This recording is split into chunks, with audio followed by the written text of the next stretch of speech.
Matt. It is I. Back from Labor Day weekend. And I feel recharged. I feel ready to rock and roll this week. And I'm pretty excited because awaiting me in the mailbox today was a few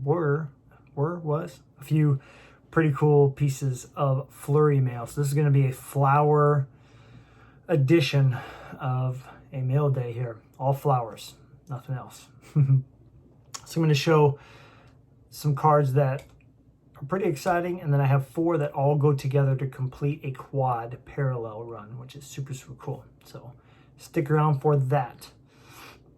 First off, we've got from Synergy, we've got a metal card. This is Cast of Greatness. And these have been around for 3 or 4 years, I want to say. And they're made out of metal, which is really cool.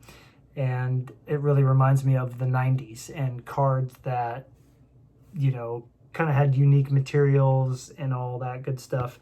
And it's kind of cool to see all the stats and whatnot, and information printed on the back and the front. They've changed them up over the years, but this is one of the 2 years that Flurry was in it, and I sure hope he's in it next year, this next coming release. This one's a pretty cool one because any of you from the 90s that, collect, or 90s collectors that collect parallels from MVP, you know how hard the gold scripts out of 100 are, let alone the superscripts.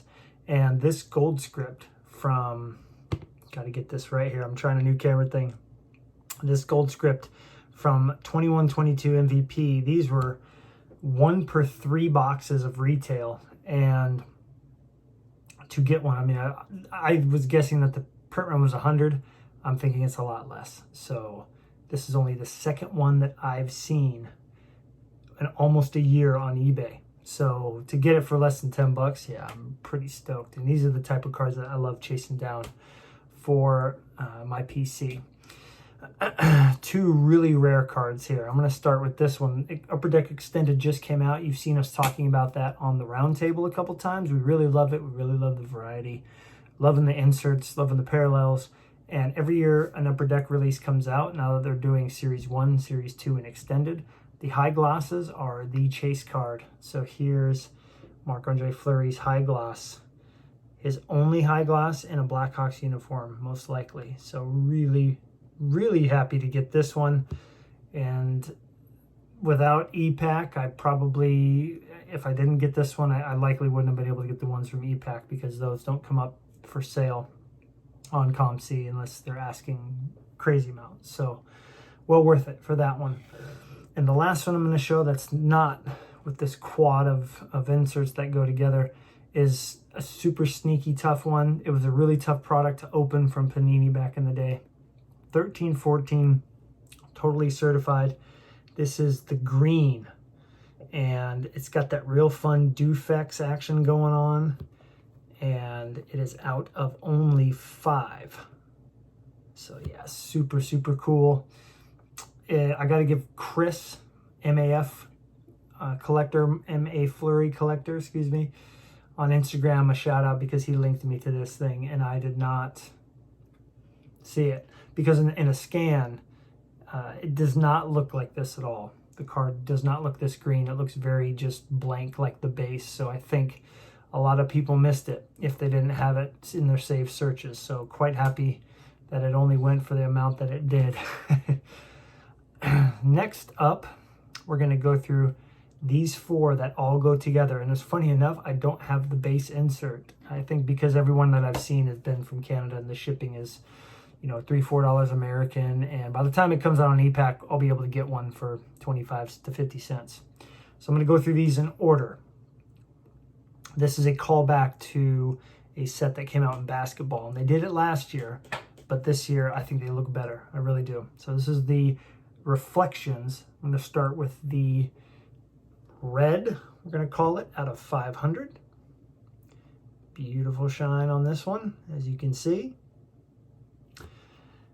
Followed by the, I want to say amethyst, but purple out of 300.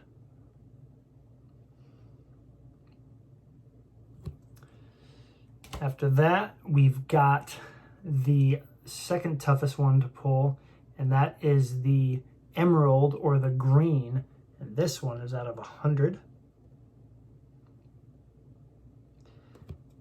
And then finally, the toughest one to pull is the gold, and this is out of 50.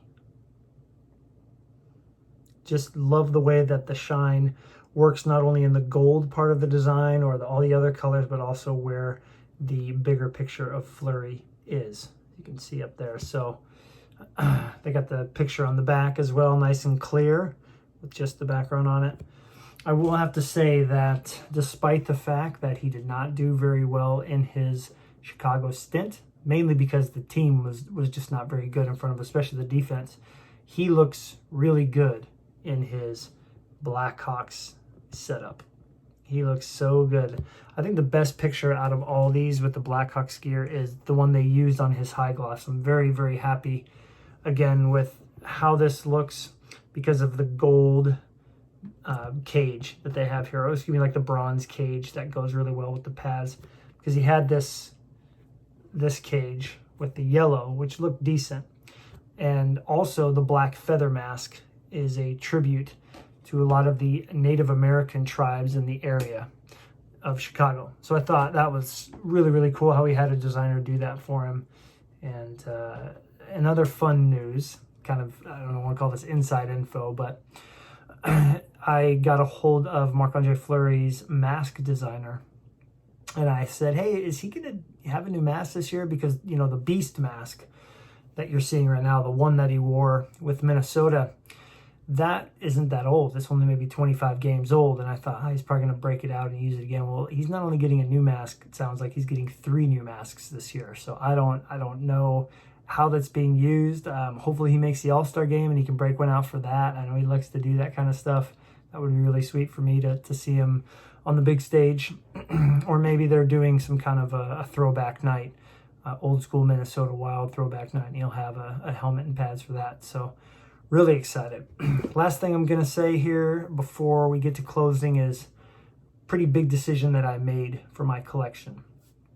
A couple of really, really big flurries came up, and hopefully you get a chance to see them in a couple weeks. I almost had zero chance to get either of them. And I kind of came to the realization that all the money that I've spent on the Cujo PC, the money that I've spent elsewhere that's not going to Glass Now and Flurry, mainly Flurry, should be going to that PC. So over the last few days, I've really narrowed things down, and I'm slowly moving all my non-Flurry, non-Glass Now stuff.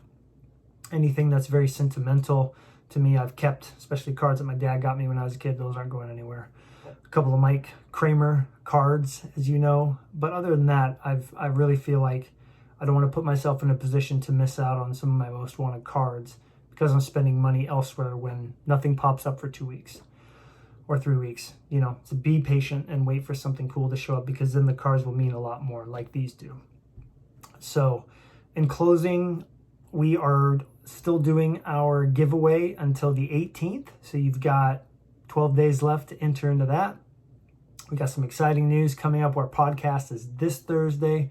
It's going to be at 7:30 Pacific at PM, obviously. Love to have you there. Come check it out. Greg has posted a video that you should definitely check out. His new intro is straight up fire. Alan's keeping up the Bonds action as well. Check those videos out, and we'll see you soon. Take care.